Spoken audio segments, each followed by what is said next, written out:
আসসালামু আলাইকুম ওরহমতুল্লাহি ওবরাকাতু। সুপ্রিয় দর্শক শ্রোতা, দিনী ভাই বোনেরা, দেশের জনপ্রিয় দৈনিক কালের কণ্ঠের মাল্টিমিডিয়া কর্তৃক আয়োজিত বরকতময় রমজান অনুষ্ঠানে আপনাদের সবাইকে স্বাগতম।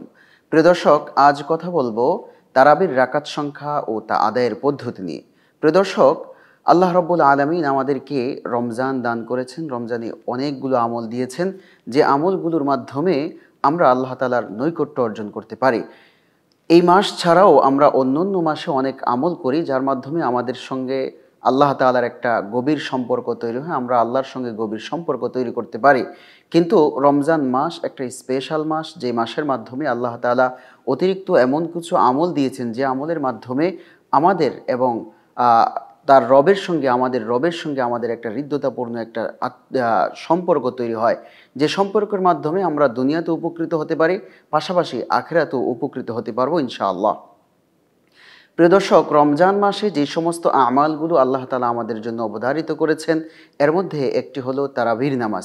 তারাবির নামাজ যদিও ফরজ না, জোহর, আসর, মাগরিব, এশার নামাজের মতো ফরজ নয়, তবে সুন্নতে মুআক্কাদা, যা অত্যন্ত গুরুত্বপূর্ণ একটি আমল। এই আমলটি কেন গুরুত্বপূর্ণ, সুন্নত হওয়া সত্ত্বেও কেন গুরুত্বপূর্ণ? কারণ যুগ যুগ ধরে সাহাবায়ে কেরাম থেকে নিয়ে আজও পর্যন্ত মুসলিম বিশ্বে তা অত্যন্ত ভাব গাম্ভীর্যতার সঙ্গে তা আদায় করে আসছে এবং অত্যন্ত গুরুত্বের সঙ্গে সকলেই আদায় করে আসছেন। এটি সুন্নতে মুআক্কাদা হলেও আল্লাহ তাআলার নিকট অত্যন্ত দামি একটি আমল। এজন্যই আল্লাহ রাসূল সাল্লাল্লাহু আলাইহি ওয়াসাল্লাম বলেছেন, মান কামা রমাযানা ঈমানান ওয়াহতিসাবান গুফিরা লাহু মা তাকাদ্দামা মিন যামবি। যারা সওয়াবের আশা নিয়ে রমজানের রোজা রাখবে এবং রাতে তারাবির নামাজ আদায় করবে, আল্লাহ তাআলা তাদের পিছনের সব গুনাহগুলো মাফ করে দিবেন। এই যে এত বড় বিশাল সওয়াবের কথা আল্লাহ রাসূল আমাদেরকে বলেছেন, এটা কেন? এর কারণ, এর গুরুত্ব ইসলামে অত্যন্ত বেশি। এজন্য আল্লাহ রাসূল সাল্লাল্লাহু আলাইহি সাল্লাম উনি লাগাতার ৩ দিন তারাবির নামাজ পড়েছিলেন। ৩ দিন লাগাতার পড়ার পর সাহাবায়ে কেরাম সকলেই জামাতে শরিক হয়ে যাচ্ছেন। আল্লাহ রাসূল সাল্লাল্লাহু আলাইহি সাল্লামের ভয় হয়ে গেল যে যেভাবে সকলেই একত্রিত হয়ে নামাজ আদায় করছে, মনে হয় এটা ফরজ হয়ে যাবে, তখন তো উম্মাহের জন্য একটা বিশাল কষ্টের কারণ হয়ে যাবে। এজন্য তিনি এরপর থেকে চতুর্দিন আর নামাজ পড়লেন না। ফজরের পর সকলকে নিয়ে ঘোষণা দিলেন যে, দেখো তোমরা পড়ো, কিন্তু একসঙ্গে অনেক বড় জামাতের সঙ্গে তা আদায় করা যাবে না। এরপর আবু বকর রাদিয়াল্লাহু তাআলা আনহুর জমানাতেও এভাবে ছোট ছোট করে জামাত পড়া হয়েছে। নবীজির সময় ছোট ছোট করে জামাত পড়া হয়েছে, আবু বকর রাদিয়াল্লাহু তাআলা আনহুর সময়ও ছোট ছোট করে জামাত পড়া হয়েছে। ওমর রাদিয়াল্লাহু তাআলা আনহুর শাসনামলে তিনি চিন্তা করলেন, মুসলমানরা ছোট ছোট করে জামাত করতেছে, আমরা একটা বিশাল করে জামাতের আয়োজন করি। উবাই ইবনে কাব রাদিয়াল্লাহু তাআলা আনহু, তিনি কোরআন সম্পর্কে অত্যন্ত অধিক জানতেন এবং ওনার তেলাওয়াত ছিল অত্যন্ত সুমধুর। এজন্য ওনাকে ইমাম বানিয়ে সকলকে ওনার পিছনে অনেক বড় করে একটি জামাতের আয়োজন করেন। এরপর থেকে সকলেই ওসমান রাদিয়াল্লাহু তাআলা আনহুর সময় এবং আলী রাদিয়াল্লাহু তাআলা আনহুর সময়ও এইভাবে বিশাল করে জামাতের আয়োজন করা হয়েছে ২০ রাকাত তারাবির নামাজ। এই যে ওমর রাদিয়াল্লাহু তাআলা আনহুর সময়ও বিশাল করে এইভাবে তারাবির নামাজের আয়োজন করা হয়েছে, এই ব্যাপারে ইবনে আব্দুল বার রহমতুল্লাহি আলাইহি তিনি বলেন, তিনি একজন বিখ্যাত হাদিস বিশারদ, তিনি বলেন এটি ওমর রাদিয়াল্লাহু তাআলা আনহু নতুন করে কোনো সৃষ্টি করেননি, বরং রাসূলুল্লাহ সাল্লাল্লাহু আলাইহি ওয়াসাল্লামের সময়ও এই ধরনের তারাবির সিস্টেম তিনি চালু করে গেছেন। তবে রাসূলুল্লাহ সাল্লাল্লাহু আলাইহি ওয়াসাল্লামের ভয় ছিল, যদি এভাবে ফরজ হয়ে যায় তাহলে উম্মাহের অনেকের জন্য এটা কষ্টের কারণ হয়ে যাবে। এজন্য ওমর রাদিয়াল্লাহু তাআলা আনহু চিন্তা করলেন, যেহেতু এখন আর ওহী নাজিল হবে না, অর্থাৎ ফরজ হওয়ার আর কোনো সুযোগ নেই, এই জন্য তিনি বড় করে জামাত তৈরি করলেন। এরপর থেকে যত সাহাবায়ে কেরাম ছিলেন, ওই সময় ওমর রাদিয়াল্লাহু তাআলা আনহুর সময় অনেক বড় বড় বিখ্যাত সাহাবীরা ছিলেন, ওনাদের সকলের সম্মতিতে ওনারা জানতেন যে এই যা বড় জামাতের ভিতরে একটি বড় কল্যাণ নিহিত রয়ে গেছে, এই জন্য সকলে এটাকে সম্মতি দিয়েছেন এবং সবাই ২০ রাকাত তারাবি একসঙ্গে জামাতের সঙ্গে আদায় করেছেন। আমাদের এই সময়ের মধ্যে এসে আমরা দেখেছি যে মুসলিম বিশ্বের মধ্যে প্রত্যেকেই ২০ রাকাত তারাবি করে নামাজ আদায় করছেন এবং এটা অত্যন্ত শ্রদ্ধার সঙ্গে তারা আদায় করছেন। কিন্তু অনেক সময় দেখা যাচ্ছে, আমাদের বিশেষভাবে ইদানিংকালে দেখা যায় যে তারাবির নামাজ না পড়লেও চলে, তারাবির নামাজের প্রতি এক ধরনের উদাসীনতা এবং অনীহাভাব এটা আমাদের মাঝে দিন দিন প্রকট হয়ে উঠছে। এটা অত্যন্ত আমাদের জন্য ভুল সিদ্ধান্ত এবং ভুল চিন্তাভাবনা। আমরা অনেক সময় হয়তোবা আমাদের নানা অজুহাতে বা নানা কারণে নামাজ ছুটে যায়, কিন্তু আমাদের মাঝ থেকে যে এটা না পড়লেও চলবে, আমাদের পড়ার দরকার নাই, এই ধরনের একটা মন মানসিকতা এবং মনোভাব, এটা কিন্তু আমাদের জন্য অত্যন্ত ক্ষতিকর।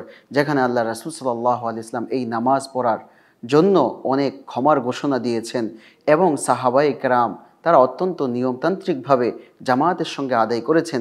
আমরা যদি এখন এটাকে অবহেলার মধ্যে কাটিয়ে দিই, তাহলে এটা আমাদের জন্য বড় দুঃখজনক একটা বড় বিষয় হয়ে দাঁড়াবে।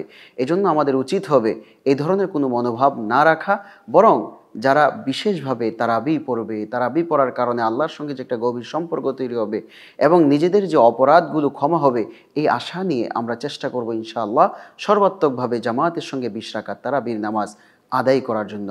প্রিয় ভাইয়েরা আমার, দেখা যায় আমরা তারাবির নামাজ আদায় করতে যে আমাদের দেশে এবং নানা জায়গায় দেখা যায় বিশেষভাবে তারাবি এত দ্রুত পড়ে, মানে মনে করা হয় যে তারাবির নামাজ হচ্ছে দ্রুত পড়া। এই যে দ্রুত পড়ার যে একটা প্রবণতা, এটা হচ্ছে অত্যন্ত খারাপ একটা দিক। কারণ কোনো নামাজেই তাড়াতাড়ি পড়ার জন্য নয়, বরং নামাজ হচ্ছে আল্লাহর সঙ্গে একটা সম্পর্ক তৈরি। সুতরাং আমরা যখন আল্লাহর সামনে দাঁড়াই, তো আল্লাহর সামনে দাঁড়ালে আমরা যখন কিরাতের মধ্যে দ্রুত করব, রুকুর মধ্যে দ্রুত করব এবং সিজদাতে যে আমরা দ্রুত করব, তো এটা রবের সঙ্গে আমাদের সম্পর্কটা ভালোভাবে কানেক্ট হবে না। এজন্য আমাদের উচিত হবে তারাবির মধ্যে, তারাবি অর্থ তাড়াতাড়ি না, বরং ধীরস্থিরে পড়া। এজন্য আমরা কেরাতগুলো ধীরস্থিরভাবে পড়ব, আমরা সূরা ফাতিহা ধীরস্থিরভাবে পড়ব, আমরা রুকুগুলো ঠিকঠাক মতো আদায় করব, কিয়ামগুলো ঠিকঠাক মতো আদায় করব।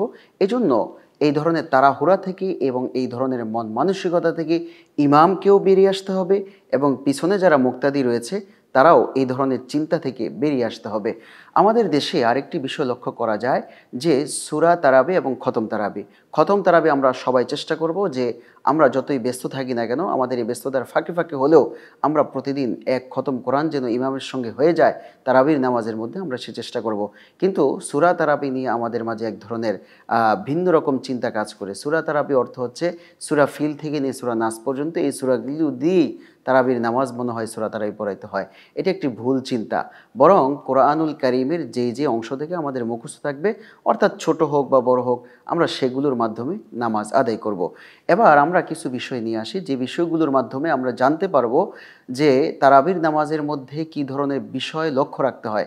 এর মধ্যে একটি বিশেষ লক্ষণীয় বিষয় হচ্ছে আমাদের অনেক সময় ইশার নামাজ ছুটে যায়। তো ইশার নামাজ ছুটে গেলে অনেকে দেখা যায় যে মসজিদে গিয়েছেন, দেখা যায় 2 রাকাত অথবা 4 রাকাত, কখনো কখনো 10 রাকাত তারাবি চলে যায়। তিনি এখনও ইশার নামাজ পড়েননি, মাত্র প্রবেশ করেছেন। এই মুহূর্তে তার করণীয় কি? এই মুহূর্তে করণীয় হচ্ছে প্রথমে তিনি ইশার নামাজ আদায় করবেন। ইশার নামাজ আদায়ের পর তারপর তিনি সুন্নত পড়বেন। সুন্নত পড়ার পর যদি তিনি তারাবি পান ইমামের সঙ্গে, তারাবি পড়বেন। তারপরে বিতির একসঙ্গে পড়বেন। একসঙ্গে পড়ার পর তারপর তার যে তারাবির নামাজগুলো ছুটে গেছে সেগুলোকে আদায় করবেন। আরেকটি বিষয় লক্ষ্য করা যায় আমাদের মসজিদগুলোতে, যখন ইমাম সাহেব তারাবির নামাজ পড়ার জন্য দাঁড়ান, সে সময় পিছনে মুসল্লিদের অনেককে দেখা যায় ওনারা বসে থাকেন। অর্থাৎ প্রথম রাকাতে ইমাম যখন নাকি রুকুতে যাবেন, ঠিক ওই মুহূর্তে দৌড়িয়ে এসে ইমামের সঙ্গে যুক্ত হন। অর্থাৎ প্রথম রাকাতে তিনি ইমাম সাহেবকে পেয়েছেন, মসজিদে ছিলেন, কিন্তু ইমাম সাহেবের পিছনে তিনি আর নামাজও পড়েননি, বরং রুকুতে যেয়ে যুক্ত হয়েছেন। এটা কিন্তু কোনোভাবেই উচিত নয়। এজন্য এই জায়গা থেকে আমাদেরকে বেরিয়ে আসতে হবে। আরেকটি বিষয় লক্ষ্য করা যায় যে আমাদের সমাজে দেখা যায় অনেক মানুষ দাঁড়িয়ে নামাজ পড়তে সক্ষম, কিন্তু তারাবির সময় তিনি বসে বসে তারাই পড়েন। দাঁড়িয়ে যাদের পক্ষে নামাজ পড়া সম্ভব, তারা যদি বসে বসে নামাজ পড়েন, এটা মাকরুহ হয়ে যাবে। এজন্য এই ধরনের কাজ থেকেও আমাদেরকে বেরিয়ে আসতে হবে। আল্লাহ রাব্বুল আলামিন আমাদের সবাইকে যথাযথভাবে তারাবির নামাজের গুরুত্ব বুঝে নিয়মতান্ত্রিকভাবে তারাবির নামাজ আদায় করে আল্লাহর পক্ষ থেকে ক্ষমা অর্জনের তৌফিক দান করুন। আমিন। ওয়া আখিরু দাওয়ানা আনিল হামদুলিল্লাহি রাব্বিল আলামিন। প্রিয় দর্শক, চলুন অনুষ্ঠানের এই পর্যায়ে আমরা আল্লাহর নিকট একসঙ্গে দোয়ায় মুনাজাত শরীক হই। আলহামদুলিল্লাহি রাব্বিল আলামিন ওয়াসসালাতু ওয়াসসালামু আলা সাইয়্যিদিল আমবিয়া ওয়াল মুরসালিন ওয়া আলা আলিহি ওয়া আসহাবিহি আজমাইন। রব্বানা যালামনা আনফুসানা ওয়া ইল্লাম তাগফির লানা ওয়া তারহামনা লানাকুনান্না মিনাল খাসিরিন। রব্বানা আতিনা ফিদ দুনিয়া হাসানা ওয়া ফিল আখিরাতি হাসানাতাও ওয়া কিনা আযাবান নার। হে আল্লাহ, আমরা গুনাহগার বান্দা, আপনার নিকট ক্ষমা চাই। ইয়া আল্লাহ, আপনি আমাদেরকে ক্ষমা করে দিন। ইয়া আল্লাহ, ইফতারের আগ মুহূর্তে দোয়া কবুলের এই সময়ে ইয়া আল্লাহ, আমরা সবাই একসঙ্গে হাত তুলেছি। ইয়া আল্লাহ, আমাদের সঙ্গে যারা দোয়ায় শরিক হয়েছেন, মুনাজাত ধরেছেন, ইয়া আল্লাহ, সকলের জীবনের সব গুনাহগুলো আপনি ক্ষমা করে দেন। ইয়া আল্লাহ, তাদের মনের যত অজুহাত, মনের যত চাহিদা আছে, ইয়া আল্লাহ, তাদের সেই চাহিদাগুলোকে, নেক চাহিদাগুলোকে আপনি পূর্ণ করে দেন। ইয়া রাব্বাল আলামিন, আমাদেরকে ছেড়ে যারা কবরবাসী হয়ে গেছেন, সবাইকে জান্নাতের মেহমান হিসেবে কবুল করে নেন। ইয়া আল্লাহ, আমাদেরকে জাহান্নাম থেকে মুক্তি দান করেন। ইয়া রব্বাল আলামিন, এই অনুষ্ঠানকে আপনি কবুল আর মঞ্জুর করে নেন। ইয়া আল্লাহ, এই অনুষ্ঠানের মাধ্যমে মানুষকে উপকৃত হওয়ার তৌফিক দান করে দেন। ইসলাম বিষয়ে বেশি বেশি জানার সুযোগ তৈরি করে দেন। ইয়া রব্বাল আলামিন, আমাদের দেশের মধ্যে শান্তি দান করেন। ইয়া আল্লাহ, নিরাপত্তা দান করেন। ইয়া আল্লাহ, মানুষ যেন নির্বিঘ্নে চলতে পারে সেই তৌফিক, সেই ব্যবস্থা করে দেন। ইয়া আল্লাহ, বসুন্ধরা গ্রুপের চেয়ারম্যান সহ ইয়া আল্লাহ, তাদের পরিবারবর্গকে আল্লাহ আপনি সার্বিক কল্যাণ দান করেন, অকল্যাণ থেকে হেফাজত করেন। ওসল্লাল্লাহু তাআলা আলা খাইরি খালকি মুহাম্মদ ওয়া আলিহি ওয়া আসহাবি আজমাইন বিরহমাতিকা ইয়া আরহামার রাহিমিন। প্রিয় দর্শক, এতক্ষণ আমাদের সঙ্গে থাকার জন্য আপনাদের সবাইকে ধন্যবাদ। পরবর্তী অনুষ্ঠান দেখার আমন্ত্রণ জানিয়ে আজকের মতো এখানেই বিদায় নিচ্ছি। আসসালামু আলাইকুম ওয়া রাহমাতুল্লাহি ওয়া বারাকাতুহু।